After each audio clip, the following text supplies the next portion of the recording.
criticize well, I think the its tactical criticism at the time was just the sheer size of it, but it did provide funding for the military, which he wanted. It did. And that's why he winced, but he signed it. This one just seemed to catch him off guard. I don't think he anticipated this end, but what does he do now?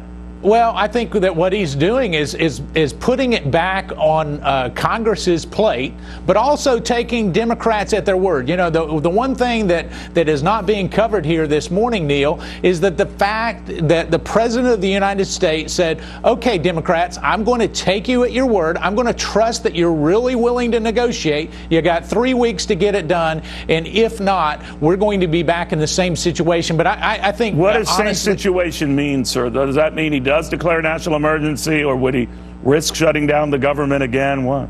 Well, I think there's always a risk of shutting it down, although I don't think that that's the highest risk at this particular point. I know you made that point yesterday, Neil.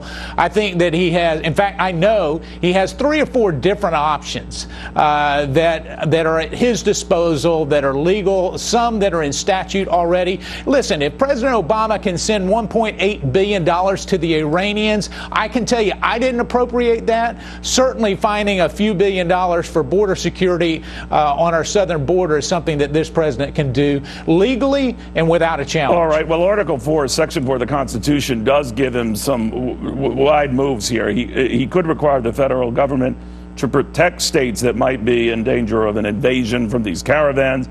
But that would likely, from what legal analysts tell me, that would likely be struck down by a court, and we'd be back to where we are.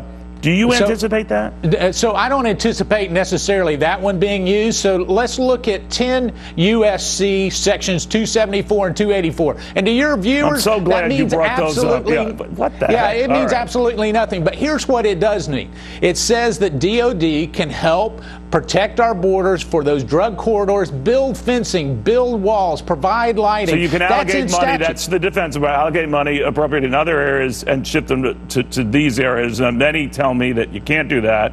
Nancy Pelosi is already on record, said don't even try that. Well, but the Supreme Courts are on the executive branch's side of this because they have what they call Chevron deference that said if it's ambiguous, the executive branch gets to interpret it. So, you know, the last time I checked, Nancy Pelosi is not a Supreme Court justice, and if we're going to have the fight, let's do it. But I think that where we really need to be is make Congress do their job over the next 3 weeks. We're going to take the Democrats at their word that they said open it up, we'll negotiate in good faith. We'll see very quickly. All right, so just so I understand, when the Democrats, as part of their word, did that include the possibility of including in the debate funding for a wall? I've heard from some Democrats who say that was never talked about. Was it?